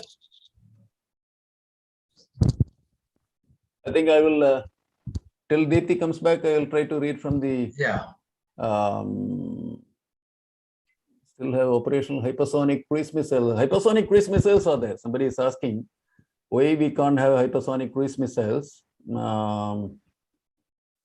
Okay, I think I have to go from the bottom, perhaps. I don't know how to go. There is a very interesting question. Please tell me, One sir. person has asked, which is more dangerous, a plane hitting a bird or a bird hitting a plane? Both are This is like the mechanism of generating lift. Whether you fly through the still air or the air flows past you, it's both are one and the same. So both are equally dangerous. Plane, a bird entering a plane, can destroy and damage the flight. It will be end of the flight. So it's an extremely dangerous situation. That's why people try to clear the airport surroundings. They try to maintain it bird free, but still we have bird hits. Okay. Essentially, what it does, when it enters a jet engine, actually it damages the blades. Once a blade breaks, gone. It will enter into the engine and then you have catastrophe. So It's always preferable. We should try to clear the airport and its surroundings of dirt which can attract birds, like waste material and what do you call this kind of a meat waste and so on. So it's we must always try to avoid this. There is another question. Yes, sir, I am back. Okay, Yes, sir, I am back. carry on, carry on. Okay, thank Sorry, you. sir. Yes, sir. Sir, the next question is from Advait Biju. Okay. Sir, can we achieve a spaceship which can get to the speed of light? No, I don't think so. I don't think presently we are not even reaching, perhaps we are now in 0.000 something of speed of light. Because, the speed of light, as you know, is typically roughly around 3 lakh kilometer per second. And we are now, so far I've been talking about hypersonic planes, which is around, 5 times the speed of sound, 6 times. So 6 into 330, 1,800 meters per second and so on. So it's nowhere. We are in a negligible fraction of the speed of sound. Presently, we do not have any propulsion means which will take you anywhere near the speed of light. No. Yes, sir. Thank you. The next question is from Sunny Abraham Matthew. Sir, can Rafale and other fighter jets can be artificial intelligent like the drones? Yeah, perhaps you can do that. Perhaps you can do that. But then there are different classes. Either you have a pilot or you don't have a pilot. The greatest advantage of a human being there, he takes real-time decisions, and the human presence matters all the time. Whereas a drone will be programmed, artificial intelligence or whatever you call it, it's all pre-programmed and it will react in a planned or a programmed way. Whereas a pilot sitting there reacts as per the situation. That makes all the difference in a situation. When you have to be a fast reflex and in a lightning speed decision-making situation, the presence of a trained and experienced pilot makes all the difference. So I don't think a drone can ever replace a pilot. But then if a pilot's life can be definitely saved on occasions by in a spy plane or bombers and so on, you can use artificial intelligence-based drones. Yes. Yes, sir. Abhimanyu Anand want to know, can you give some example of technologies which erase in military?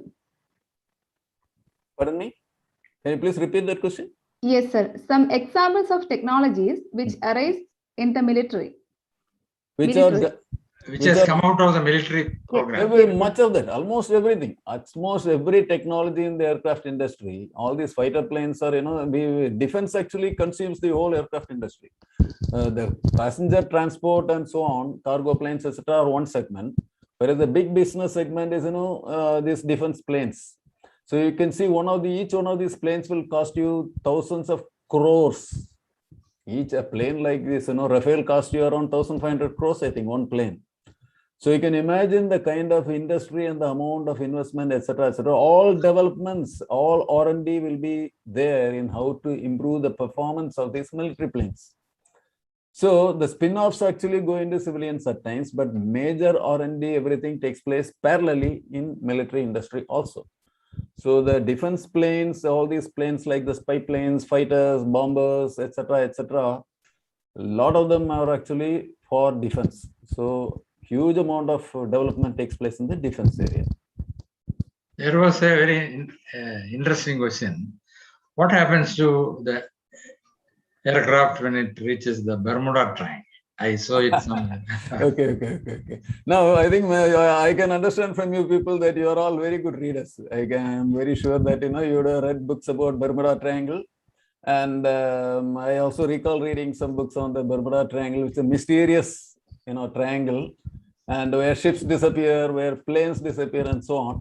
Unfortunately, people have tried to analyze with the data. Thorough analysis does not indicate the existence of even a Bermuda Triangle.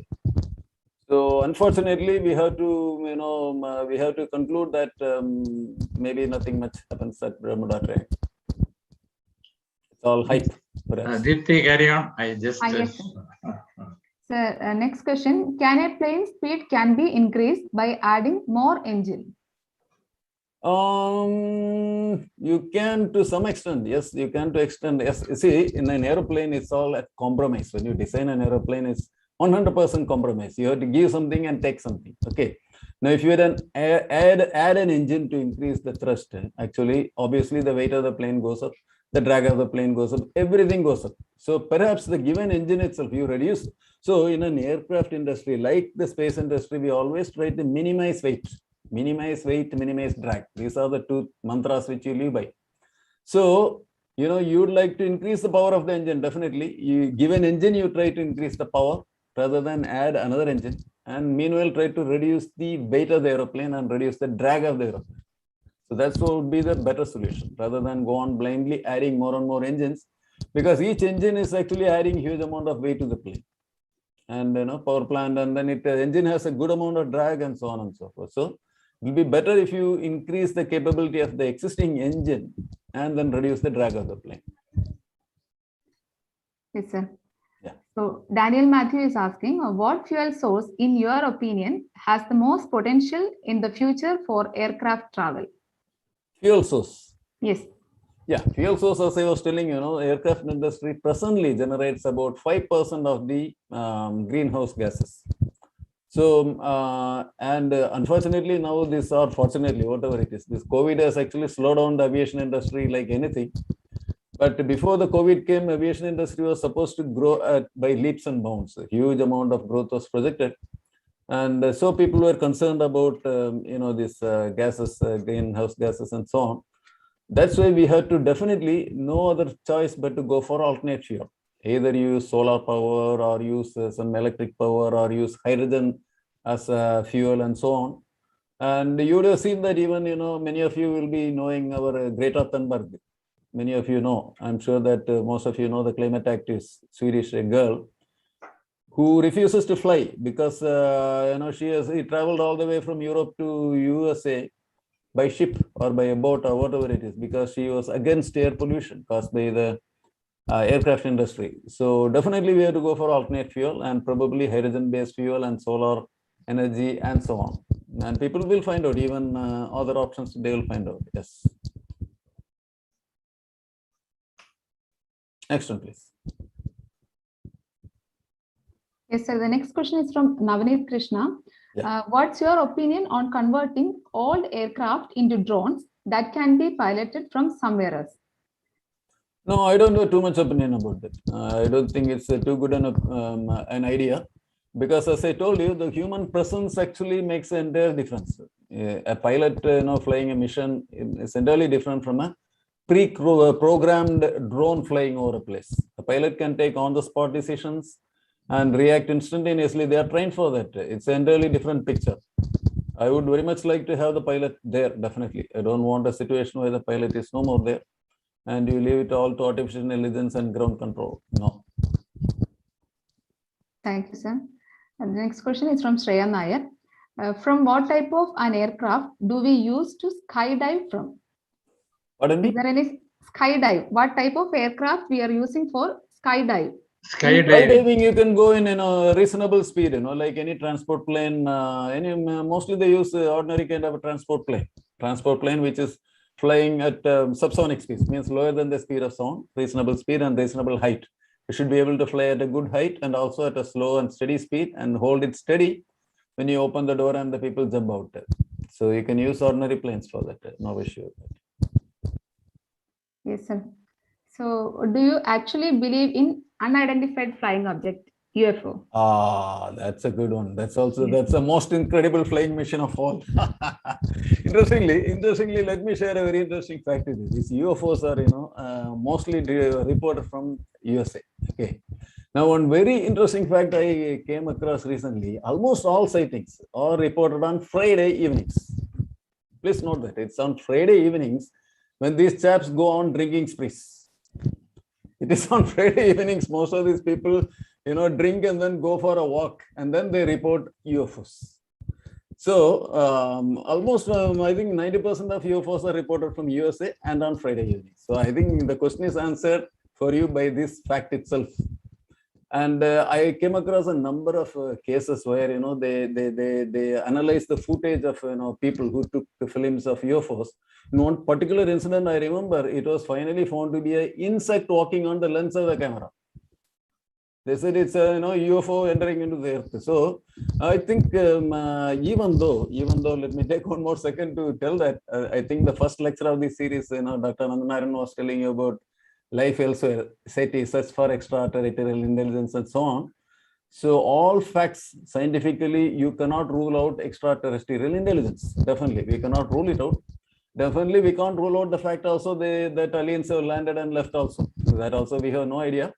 But whatever the sightings we have so far of UFOs are unreliable, to put it in a mild fashion. So I wouldn't like to comment on that. I don't think that we have seen, any human has seen an UFO so far. But aliens might have come and gone. I have no idea. I wouldn't like to comment on that. So that's it. There was one question in between on SpaceX. Yes, sir. Spaceship. Any information on that you have? Somebody else asked. I forgot the name of the person. Okay. I think, you know, from what I'm not extremely aware of the finer aspects, but from what I know, SpaceX is actually contributing or rather focusing on launches rather than, you know, space tourism.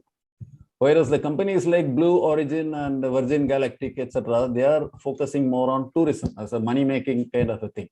So even today's paper, I was reading that one ticket on Virgin Galactic is going to cost you 3 crores or something, or 3 crores or 30 crores. I don't know. After some time, it will come down to 3 crores. Today, it may be 30 crores plus. So they are focusing on, you know, space tourism, whereas SpaceX is actually providing launch services. In fact, now NASA is using SpaceX launches to go to the International Space Station, and they have plans for, you know, big launches which will take, you know, take you to Mars and so on. So they are, I think, focusing on different segments of the space industry, whereas that's the thing. That's the thing. So I think SpaceX is more focused on big business of launch vehicles rather than on this. Thank you. Carry on, Dr. Deepthi. Yes, sir. How much weight a jet can take? How much weight? Yes. It can take any weight. You know, as I was telling you, I was showing you a picture of that Russian Mrigya AN-225. It has a lifting capability. It takes off at a weight of 640 tons. You know, the takeoff weight of the Mrigya is 640 tons. You put it in kilograms, 640,000 kilograms. Huge weight. And it has a payload. So what is the payload in this? Because the weight, lift-off weight includes the basic weight of the aeroplane. It includes the weight of the fuel. It includes the weight of the people and so on. So the payload essentially can be as high as 250 to 270 tons. That is 250,000 kilograms. Massive payload. That is the, as of now, the record is actually with the Russian AN-225. Takeoff weight, maximum takeoff weight of 640 tons and the payload weight of around 250 to 270 tons. Yes, sir. The next question is from Keshav. Trains like Hyperloop and Maglev are in development. How could this affect on airline industry? Okay, that's nice. Actually, perhaps in the long term, it will definitely have an impact because, see, as you know, so far the main airlines are operating between big cities. Say like say Trivandrum to Chennai or Trivandrum to Bombay and so on. So there is a plan to have corollary, you know, smaller airlines operating between smaller cities. For example, Trivandrum and say Ernakulam to maybe like this. Airlines are dedicated. They will be using smaller planes, propeller planes, turboprops, etc., which will be operating in the short ranges. And maybe this will be no more in need if you go for very high-speed trains between these places, because a train can carry many more passengers. And if you have Hyperloop or if you have levitation or whatever it is between say Trivandrum and Ernakulam and cut the travel time by 1/4, I think that will be definitely preferred rather than going by air between a short distance like say Trivandrum to Ernakulam, because you have to board, you have to take off, you have to land, clear this thing, that thing, all those things. So overall travel time will be much shorter perhaps if you use one of these advanced you know, means of locomotion like Hyperloop or levitation and so on. So it will have some impact. Yes. Please go ahead. Next one, please. Yes, sir. Next question is from Jaswin.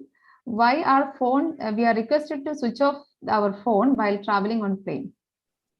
Well, it's it's all electromagnetic radiation. Everything is, if you are inside a hospital also, they'll advise you not to switch on the to switch off your communication, because you'll be interfering with some signals. You see, aircraft communication always works on certain frequencies.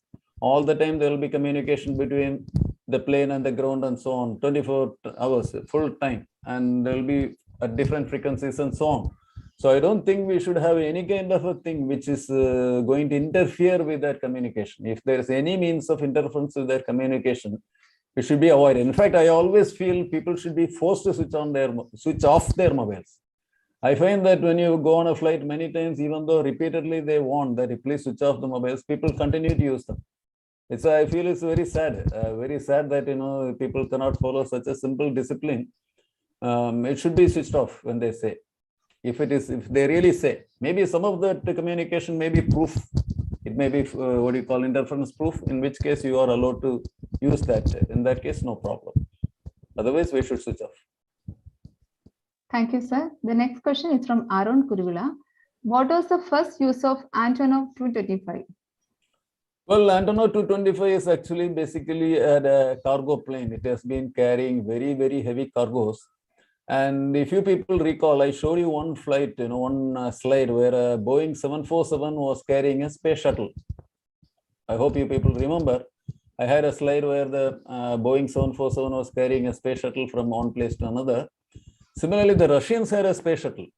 The Soviet Union had a space shuttle called the Buran, which was a huge, massive thing. And that was carried by the AN-225. In fact, the AN-225, one of the primary uses for which they made the AN-225 was to carry this Buran.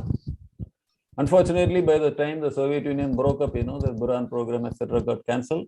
And the AN-225 actually carries other cargo also. Yes, sir. The next question, which type of winged plane is most used in Air Force? Which type of wing planes? Yes. Yeah, I showed you, the Rafale's wing, for example. I showed you the Rafale's wing, which is known as a delta wing.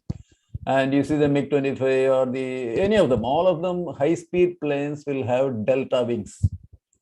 So all planes which are at supersonic speed, they will have delta wings. So it is the delta wing which is actually the most commonly used wing form in the wing plan form in the military planes. The very old days, I showed you, like I showed you in the case of the Red Baron and so on, when the 1914s, they used to have the low speed flying planes, there it is straight wings. Because that's very heavy. Then why? So one question was, why the black box survives in an airplane during the airplane crash? Okay. No, that is because you need to have many times when these things happen. Because of lack of time, I didn't touch on that one. Whenever there has been a crash, people immediately try to actually retrieve the black box, because the black box actually contains all the recordings. So if the pilots were too preoccupied, many times you will find the pilots have no time to respond to the ground even, because they will be taking emergency decisions on the spot, and they will be talking to each other and trying to somehow salvage the situation and keep the plane afloat. And they have no time to communicate or even tell the ground control what is the problem with the plane. So all these things will have to clearly come out, based on the recordings, what has really gone. So this black box will record the communication and also the parameters of various systems. All things are monitored and recorded in the black box. So that is why after every crash, there is always an attempt to immediately recover the black box. Because, let me tell you one more thing. This after especially crashes and so on, there will be a lot of litigation and cases and so on. So the airlines will have to spend a huge amount of insurance money and so on. So the first attempt after each crash will be, they'll try to blame the pilot. Any aircraft crash you will see, the first attempt will be blame the pilot. He is no more there. Anyway, poor fellow cannot defend himself. He is gone. So blame the pilot and escape. This is what almost all airlines do that. And so only for the truth to come out, you have to wait for the black box, and then it has to be examined by independent people. You cannot hand over to the single airline, that fellow will bluff something. So it's one of the most important things, pieces of evidence and also technical analysis. For you to know what happened, you need the black box. Yes, sir. Can you tell the difference between different jet engines like ramjet, turbofan, etc.? Okay, see, aeroplanes have turbojets, turbofans. Essentially, aeroplanes use mostly turbine, gas turbines, what we call. They are basically turbojet engines, and you can sometimes call it as, they are again classified in different ways, like turbofan engines, bypass engines, and so on. Whereas when you talk about ramjet, that is an entirely different class of engine. A ramjet engine, see, a turbine is actually full of moving parts. You have a compressor, you have a combustion chamber, you have a turbine full of rotating blades and rotors and etc. etc. So that is what is a turbine, where the air flows and go out. Whereas a ramjet, essentially, it rams the air. Already you need to have a speed for the ramjet to produce thrust. The turbine engine, the gas turbine engine, the turbofan, turbojet, etc., they can start from 0 speed and then fly the plane completely by themselves. Whereas a ramjet engine cannot start from 0 speed and fly a plane. You have to already give it a velocity, and then only the ramjet can start and fire. So that's the basic difference between a ramjet engine and a simple turbine engine or a gas turbojet engine. And the scramjet engine is a different form of a ramjet engine, where the combustion process takes place at supersonic speeds. So these are the 3 different types of engines. Are you clear? I hope I have been able to explain to you. Dipti, I think there are 2 more questions. Yes, After that, we will come sir. to a close, and then we will, if anybody wants further to interact, as usual, we will have about 5 to 10 minutes, if it is okay with Jasperlal. Okay. Yes, sir.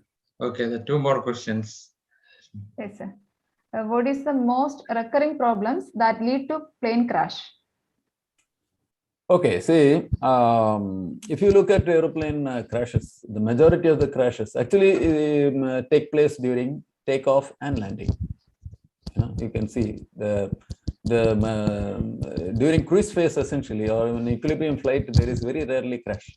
Almost all accidents happen during landing and takeoff. These are the real critical. Nainam sir will tell you, in a rocket engine, in a rocket plane, we talk about ignition transient and tail-off transient, which actually are more troublesome than a steady burn time in the ballistic. Same way in a flight aeroplane, takeoff and landing are really critical, whereas steady flight is almost always without any problem. And so takeoff and landing, where complete changes take place. You are coming into land, the runway conditions, the landing wind conditions, cross flow conditions, visibility. You have 1,000 problems which can cause you trouble. If the ground friction is not enough, you overshoot the runway, you have no visibility, you keep flying around, dumping fuel and so on. So takeoff also equally critical. If you are not built up enough velocity by the time you are leaving the ground and so on.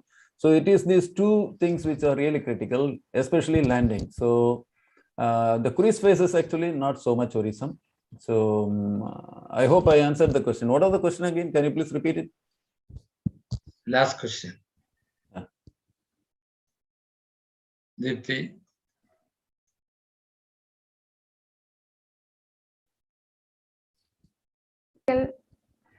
What is the most recurring problem which lead to plane crash? Yeah, as I told you, so it is the landing time only. Landing is the phase which actually, I think, even more than takeoff, landing is the time where you have more crashes in crash landing and so on. So I think it is either poor visibility or weather conditions and so on. Mostly it must be that problem only. I think so. I think it is weather conditions and visibility and so on. Yes, sir. The last question. Yes. Okay. Oh. Yeah, okay. Last question. Anyway, you raised that last question. You complete that. What is your opinion on flying cars? Flying car. Flying cars. Flying Yeah, that's nice. Yeah, I recently saw some videos of the flying cars. It's nice. It looks good, and I don't know how far practical it is, but it looks good. It looks. I think probably I think in the James Bond movies of 1960s they would have used flying cars. I have no idea. If you watch the 007, 007 movies, you might find flying cars. But nowadays they are taking it more seriously. And another thing which I found equally interesting was this jetpacks. People are now individually you can fly using jetpacks. Balancing will be a problem till you catch it, but then you can fly using jetpacks. So these flying cars, jetpacks, etc., are definitely good developments, and we have to wait to see how they come up in the future. Okay. Okay, Jasperlal, it was a wonderful lecture. So we will continue. Now over to our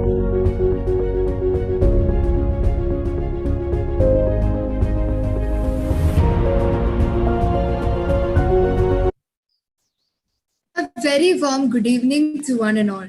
I, Kripa Sophie David from Rajagiri Public School, Kalamasheri, deem it a great honor and privilege to propose the vote of thanks. From the first flights of the Wright brothers 100 years ago, today's aircrafts have evolved into spectacular flying machines, bigger, faster, and much more powerful. I would like to thank the chief guest of the day, Mr. C. Jasperlal, Group Head Vikram Sarabhai Space Center, for enlightening us with his knowledge and giving deep insights on the incredible world of flying machines. Thank you, sir. I would like to thank Rajgiri School Choir who led us in prayer. I would like to extend my heartfelt gratitude to Reverend Dr. K. Jameson, Associate Director of JMM Study Center, and Dr. K. Nayanan, former outstanding scientist of ISRO and convener of the program, for organizing the lecture series by eminent personalities in the field of science and technology, pushing young minds to think scientifically and encouraging creativity. Thank you, sirs. I would like to thank Dr. Deepthi Shivadas, scientist, VSCC, who coordinated the question and answer session so well. Thank you, ma'am. My sincere gratitude to the technical and media team comprising of Reverend Ashish Thomas George, Robin Thomas, Youth Chaplain, Mr. Sibi Palichira, and Mr. George Umman, who made arrangements for seamless Zoom meeting and YouTube streaming. Thank you, sirs. I thank all the teachers and well-wishers for their valuable presence. I thank all the students who have actively participated in the program. I thank Sri Krishna Satyajit for welcoming and introducing the chief guest. Lastly, I give Almighty God all glory for making this webinar a resounding success. Once again, thanking you all, I conclude.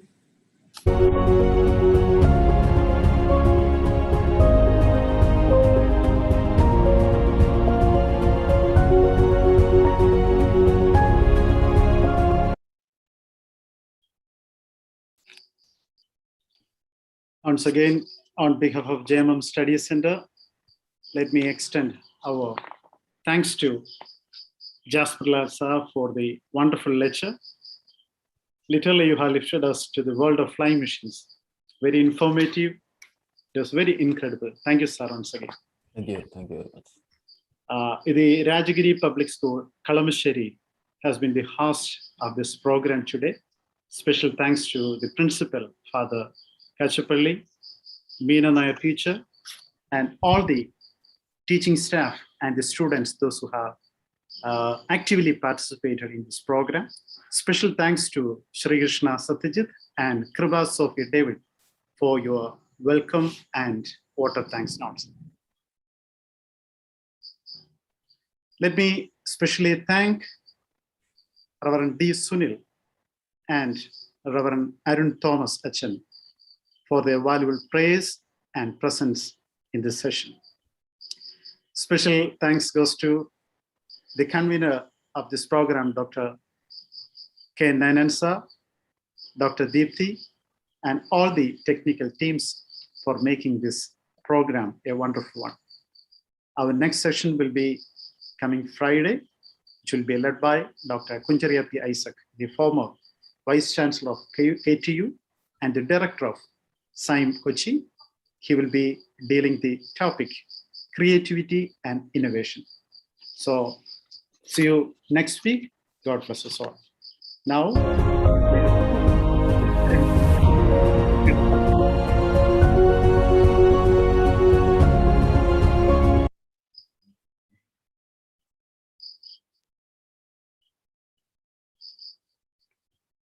Arunachan.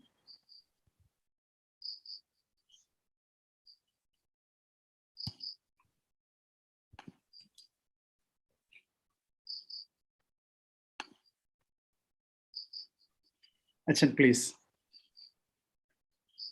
അച്ഛാ audible അല്ല.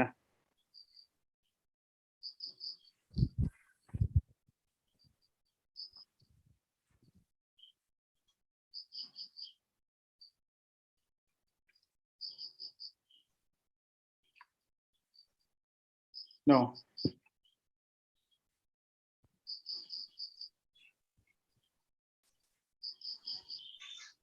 Unmute ചെയ്താൽ മതി.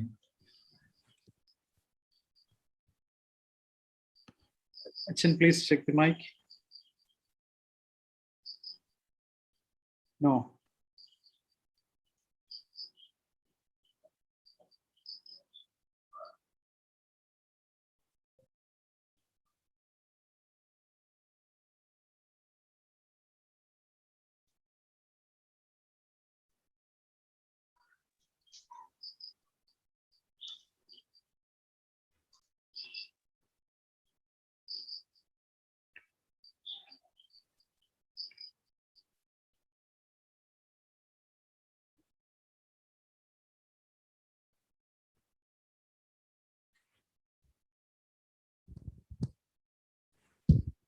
അച്ഛാ വേറൊരു ഡിവൈസും join ചെയ്യുമോ?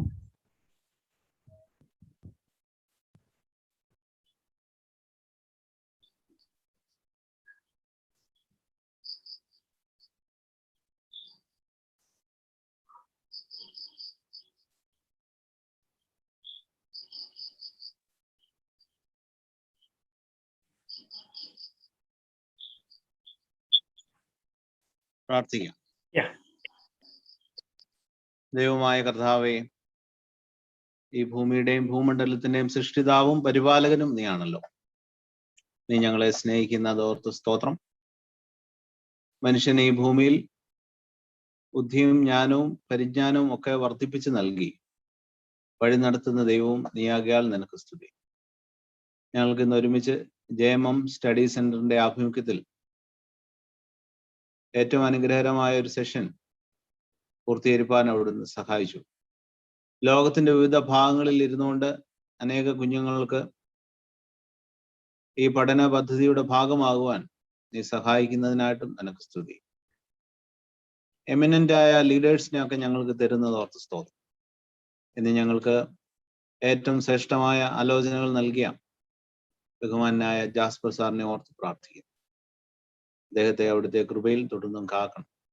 നയനൻ സാറിനെ ഓർക്കുന്നു.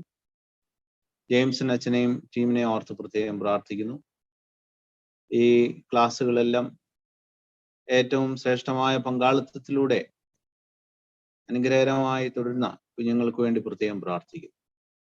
ഈ ലോകത്തിൽ കർത്താവെ നീ നൽകുന്ന അവസരങ്ങളൊക്കെ ഏറ്റവും ഭംഗിയായി വിനിയോഗിച്ച് നീ നൽകിയിരിക്കുന്ന കഴിവുകളൊക്കെ വർദ്ധിപ്പിച്ച് ലോകത്തിന്റെ നന്മയ്ക്കും മനുഷ്യന്റെ നന്മയ്ക്കും ഒരേപോലെ പ്രയോജനപ്പെടുവാൻ ഇടയാക്കണമെന്ന് പ്രാർത്ഥിക്കുന്നു. ഞങ്ങൾക്ക് തന്ന ഈ നല്ല സമയത്തിനായിട്ട് നിന്നെ സ്തുതിക്കുന്നു. നല്ല രാത്രിക്കായിട്ട് നിനക്ക് സ്തുതി. വീണ്ടും അടുത്ത ആഴ്ച കാണും വരെയും അവിടുത്തെ കരുണയും സ്നേഹം ഞങ്ങളോട് കൂടെ ഇരുന്നു ഞങ്ങളുടെ അന്വേഷണങ്ങൾക്ക് നിന്റെ കൃപ ഞങ്ങളുടെ മേൽ പകർന്നു വഴി നടത്തണം.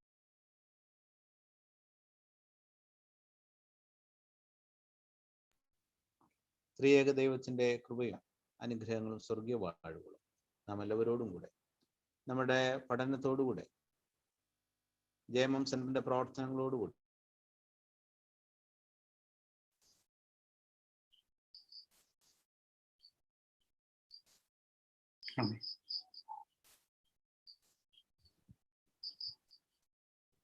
We can continue with the question and answer session. Okay, so as usual, I request that be disciplined as asking questions. Everybody starts asking questions together, then it will be difficult to answer. So we have maximum 10 minutes, right? We have by 8. Thank you. Okay. Sir. Yes, please, go ahead. Sir, good evening. I am Milan Abraham Varghese. Good evening to you, please. Sir, what will the pilots do when the jet is going to explode? Jet is going to explode. Okay, it's a very rare condition. Very rare condition, unless there's a bomb on the plane.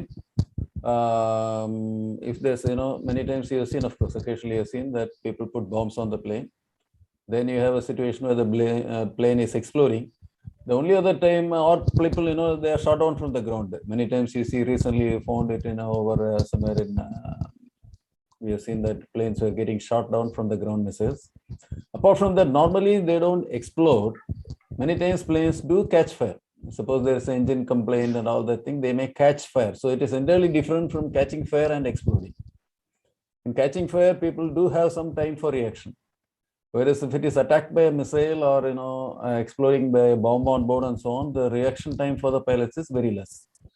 So usually if there's engine fire and so on, you know, they have a set procedure to be followed. These pilots are all usually extremely well trained, and they'll have, you know, written down procedure, checklist based procedures which they will follow and try to, you know, safely land the plane. So there's a clear difference between explosion and also a fire on the plane. Okay. Entirely different thing. So in the case of fire, they get time for reacting and planning. So there was a Devasagar Patil raised the hand. Yes, You can ask the question if you are there. Otherwise, the next person. Okay. Sir, I am Rohan Devasya Ranjit.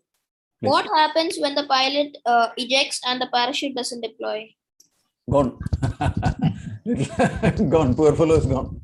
Nothing much to say. You know, nothing much can be done. If the pilot ejects and the parachute doesn't deploy, I mean, God save him. That's all. Nothing else. Nothing else can be done. Navadita Krishna, please. Sir, I have two questions about Hindustan Aeronautics Limited. Yeah. The first one is, we have been building fighters, we have been building helicopters, we have been building very high-end machines. But why can't we focus on something that may fit the civilian market, say some civilian aircraft? Also, my second question is, we have been building this Russian aircraft in our own land in India. We have been building with the help of HAL. If Russia one day ceases to supply parts, can we build the aircraft by ourselves in HAL? We have the full technology transfer and everything.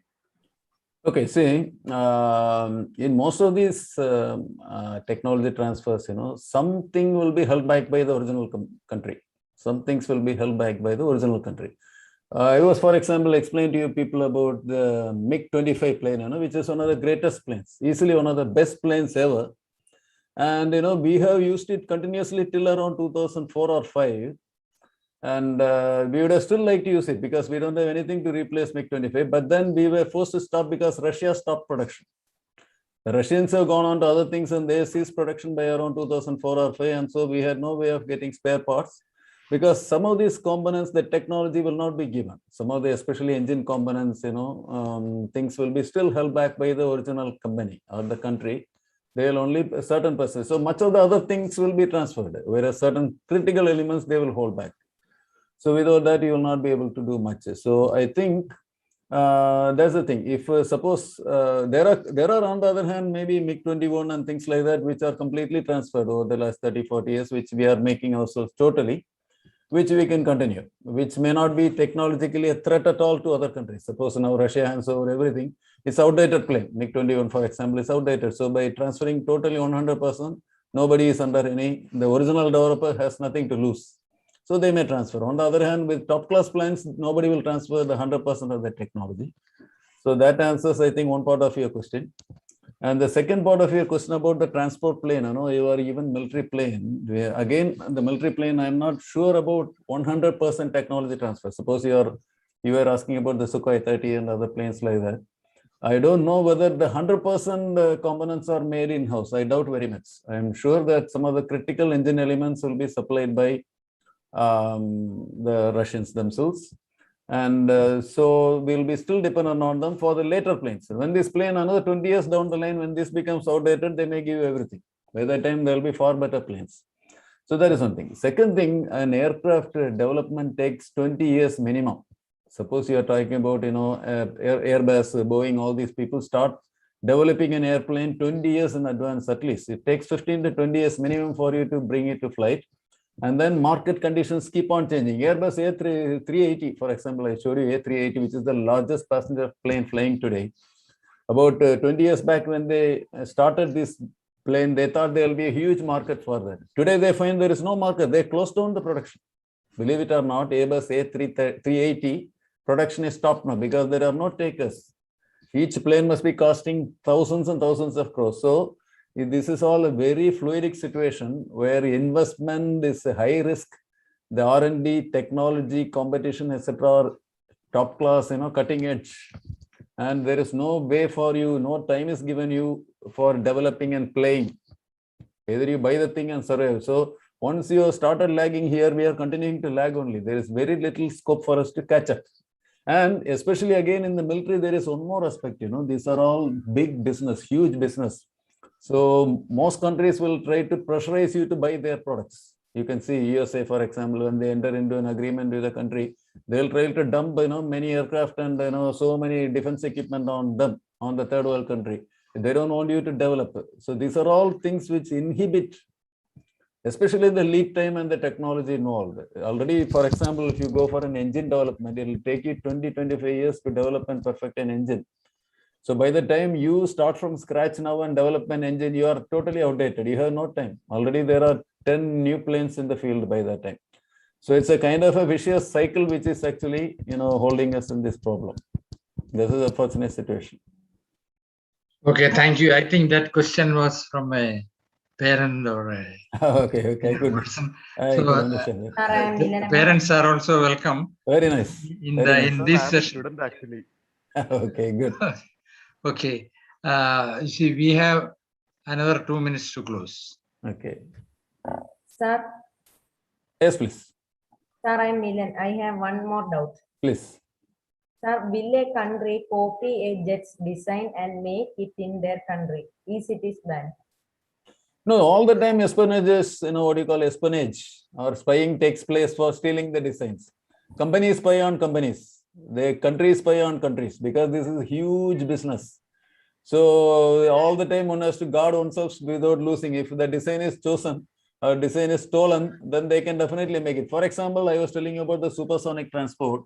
The Concorde and the Russian equivalent Tu-144 both accuse each other of copying.